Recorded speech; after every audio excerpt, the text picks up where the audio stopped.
What started off as a stop-and-go farm store in the Midlands has slowly turned into one of KwaZulu-Natal's most loved tourist destinations. Join us as we journey through Piggly Wiggly and HIGHGATE estate with the Cassia family.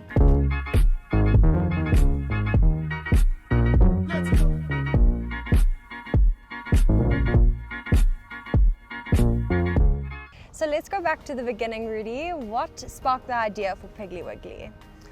Originally, Piggly Wiggly was not part of our concept. We bought this farm about 30 years ago. We lived in Pretoria and Johannesburg, and I wanted to bring my children up on the farm in the countryside.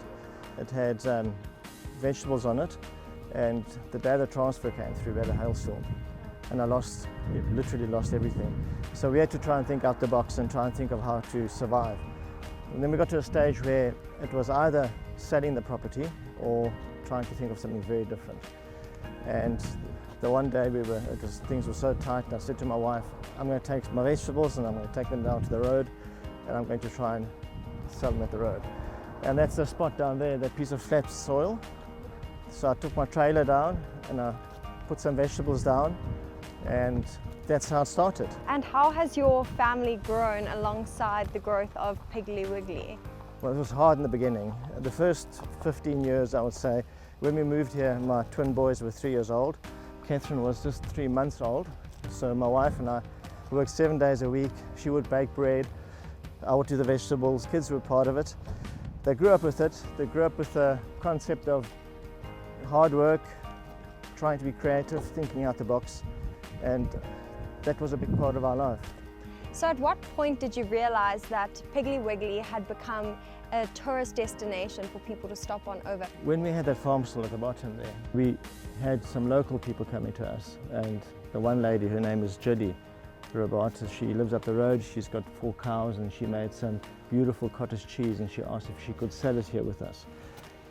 We then had a deep freeze that we filled with ice every day, and at night we'd pour that, because there was no electricity down there, so we'd fill it with ice and put the cheese in. My wife baked bread, we had jams. My mom at that stage was 30 years younger, so she would make a lot of jam for us, which we'd sell. And we started seeing regulars coming, local people coming in and buying things here and taking it to families in Durban and all over the show. After a while, we'd see someone once a year or twice a year. And we realized that people were starting to make this sort of a family stop, where if they're going down to the coast, and you know how you have your beach holiday and you always go to the same place because you're familiar with it, they started doing that. And they'd come in and say, "Hi Rudy, how are you?" And they'd see me in my gumboots and my farm clothes, and it was quite exciting to see how the community supported us. So I then decided to build this farm stall building here, which is now the coffee shop. And then my wife would run the coffee shop and I would farm, and when the customer walked in, because we didn't have any customers then, we only had a few.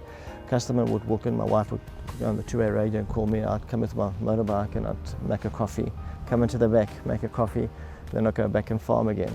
So there's such a strong connection to local artisans and small businesses. How have they helped shape the space in Piggly Wiggly? So when we started the farm stall, that was the intention, to have a farm stall, a coffee shop, and then carry on farming with the farming life. We had so much support from the locals, and at that time, the interest rates all of a sudden shot through the roof. They were sitting at about 25%, the interest rates. Petrol prices were going up. And all the shops on the further end of the Meander they were struggling, they weren't surviving. So they came to me and they saw the business we were doing here. And they asked if we would maybe have a shop for them. And then the first lady that came and asked me was Tracy. And she owns this little French shop. So she's been here from the beginning, and she's still here now. We then had to obviously decide how we can grow it and at what pace we can go. And when the right tenant came across, and we felt this was something that would be really nice for the countryside, something different to the city, although it's still retail, but something that offers something different, an experience. So my dream and my vision is what we base this whole concept on, is an experience and memories. We want people to come back here and remember the experience they had here at Piggly Wiggly. And your children will come back here and say, I was a small baby when I came here. Now I'm a mother, I'm bringing my child, and that child must then bring their children. So we wanted to remain and stay and have the country feel that it has for people to remember. Every Saturday morning we come here with our children, and we all meet together. And it's such a special time, and to let other people enjoy that over the next 10 years is the goal, and to have that same feeling. I believe that life is extremely short and it flies by so quickly. I see that with my family. We work hard, time goes by, and I want people to come here and I want them to have an experience. When we get to the wine cellar, you'll see it's about romance, it's about elegance. So when people walk away, I want them to go home and I want them to remember the experience they had. How did HIGHGATE Wine Estate come into the picture, and what does this mean for the family legacy that you're building? So the property is called HIGHGATE, that's where the name comes from. And while I was doing the vegetables, we were approached to do a research program for grapes to see if it's possible to grow grapes in the KZN Midlands. And there were 3 farms involved. It's one across the road from us and one up in the Berg. And it started off as a research program and then turned into a hobby. And the first bit of wine we pressed, we actually took some stockings from my wife and we put the grapes in the stockings and we squeezed out the juice, and then we made some wine. In your garage? In the garage at home and wherever we could find a spot. I just felt that, there's a movie called A Walk in the Clouds, and it's a classical movie now, I suppose, in today's time.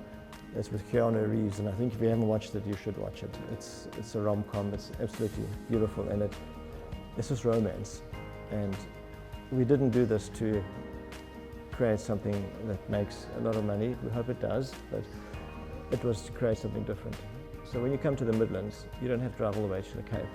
You can come here, you can have an experience, a different one, different to the Cape, but a wine experience. Walk in the vineyards, come and do wine tasting.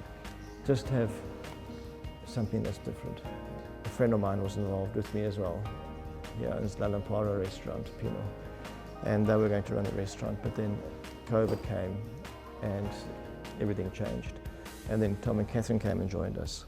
And when they joined us, then Catherine decided to continue with it and carry on working with us. So now Tom and Catherine are running it. Well, I just remember that you had all those barrels in our garage, and we'd be watching like a movie at home on the weekend, and your timer would go off and you'd tell us, guys, we have to go press the grapes or do a punch down. And then we'd like quickly go during a commercial or like an ad and go punch down in the garage. And it was like other dads go fishing or, I don't know, golf, and then there's you and your dad doing punch downs. When my wife and I bought the property here, I was also always hoping to create something where my family can be close and be with us. One son is in Switzerland now. He was given a lovely opportunity there, so he decided to go there. But Nicholas and Catherine are both here. So Nicholas is an attorney and he has an office here at Piggly Wiggly, and Tom and Catherine run HIGHGATE, and they're both amongst those two help everywhere in the business. So that is what I was hoping to achieve. So I believe that I was very fortunate, my wife and I were very fortunate. We see our children every day, we see our grandchildren every day, and we are just very, very, very fortunate. An inspiring story from an inspiring family. We hope sharing the story of these 2 iconic tourist attractions in the Midlands has given you some insight into the hard work and dedication it has taken for the Cassia family to create this incredible destination. Thank you so much for joining us on today's episode, and we hope to catch you on the next one.